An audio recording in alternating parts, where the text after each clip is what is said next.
Good morning all of you. Today I am going to continue the last topic of the chapter microbes in human welfare, that is microbes as biofertilizers. In the previous topic we have discussed how microbes act as the biocontrol agents. Now in this topic we will discuss how microbes helps as a biofertilizers. How can we use microbes in the way of a biofertilizers?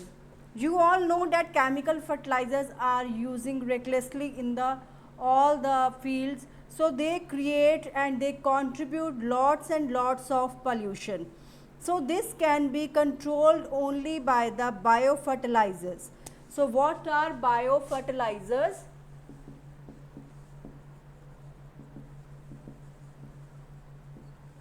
Biofertilizers are basically the organisms that enrich the nutrient quality of the soil.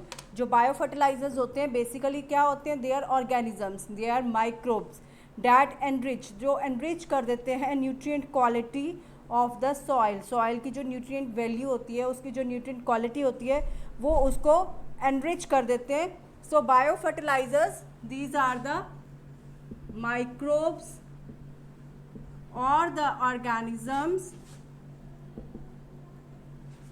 that enrich, जो क्या करते हैं? enrich करते हैं nutrient quality of soil. So in this way we don't have any harmful or side effects of the, that's why they enrich the nutrient quality of the soil. So they are not harmful to us. Now many bacteria, fungi and cyanobacteria, they act as a biofertilizers. अब biofertilizers जो हैं वो कौन कौन हो सकते हैं? They may be fungi, they may be cyanobacteria and they may be simple bacteria.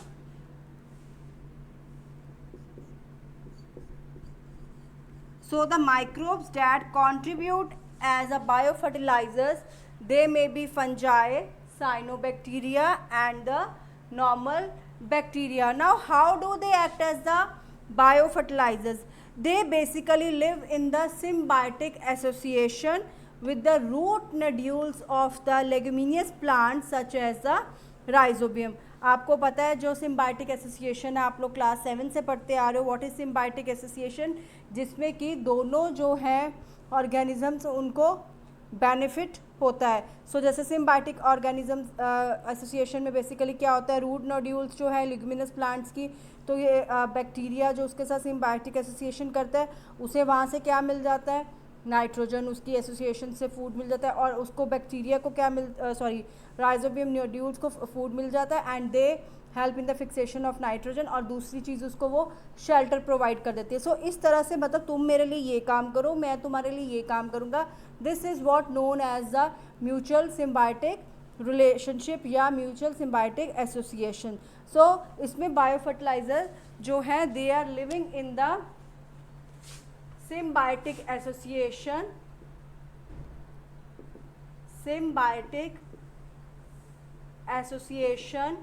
with the किसके साथ? Root nodules. रूट नोड्यूल्स किसके? रूट नोड्यूल्स लेग्यूमिनियस प्लांट्स के, बेसिकली जो पी प्लांट वगैरह होते हैं. सो लेग्यूमिनियस प्लांट्स के रूट नोड्यूल्स के साथ ये अपनी सिम्बायोटिक एसोसिएशन बनाते हैं.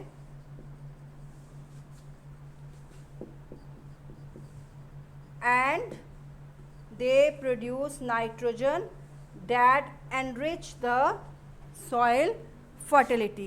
So इस तरह से जो बैक्टीरिया है वो एटमॉस्फेरिक नाइट्रोजन फिक्स करता है और एनरिच करता है सॉइल को नाइट्रोजन कंटेंट से, और जो सॉइल है उसमें जो नाइट्रोजन का कंटेंट है उसकी न्यूट्रिटिव क्वालिटी है वो इस तरह से इंक्रीज़ हो जाती है. नेक्स्ट हमारे पास है जो फंजाई है, वो कैसे अपना एसोसिएशन शो करता है. फंजाई जो है अपना एसोसिएशन जब किसी के साथ बनाता है बेसिकली विद द प्लांट्स, तो उसे हम कहते हैं माइकोरिजिया. फंजाई अपनी एसोसिएशन बनाता है with the plants, so at that case it is called as mycorrhiza, right. So ये जब अपनी एसोसिएशन बनाता है, जैसे कि जो प्लांट है जिसके साथ ये अपनी एसोसिएशन बनाता है, that is known as glomus. So जब ये अपनी एसोसिएशन क्रिएट करते हैं, then they absorb phosphorus and passes it to the plant. अब ये क्या करते हैं, सिम्बायोटिक एसोसिएशन जब बैक्टीरिया ने करी थी तो what it gives us nitrogen. So fungi जब अपनी प्लांट ग्लोमस के साथ अपनी एसोसिएशन करेगा, देन वो हमें क्या कह रहे हैं कि वो क्या दे रहे हैं हमें, दे गिव अस फॉस्फोरस। तो फॉस्फोरस कैसे वो अब्जॉर्ब करते हैं फॉस्फोरस को, and they passes it to the plant. So symbiotic association of bacteria provide us the nitrogen while fungi provide us the phosphorus. Then is the cyanobacteria. Next जो है हमारे पास है that is the cyanobacteria. अब cyanobacteria कौन कौन से होते हैं, जैसे कि नॉस्टॉक, एनोबिना। सो नॉस्टॉक और जो है anabaena, they are basically the cyanobacteria and etcetera. तो ये क्या करते हैं, ये भी नाइट्रोजन फिक्स करते हैं और एक्ट करते हैं as a bio fertilizer, specially in the paddy field, जो राइस फील्ड्स होती है वहाँ पे cyanobacteria just like the nostoc, anabaena, they act as a bio fertilizers. कहाँ पे, in the paddy fields, and they give us nitrogen. So this is all about the today's topic. Let's recall it once again. So microbes as a biofertilizers. So microbes act, as we know, all we know that chemical fertilizers contribute to the pollution. So biofertilizers, they are healthy as they enrich the nutrient quality of the soil. So many bacteria, fungi and cyanobacteria, they act as a biofertilizers. They live in the symbiotic association with the different things, different plants, and they provide us the various nutrients.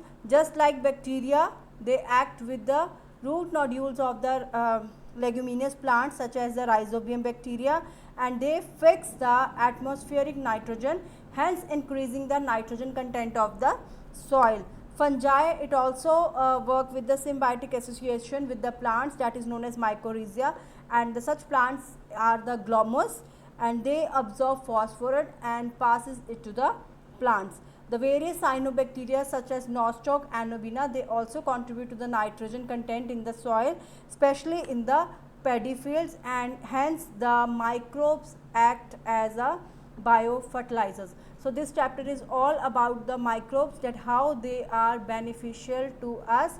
That's all about the chapter. Thank you, students.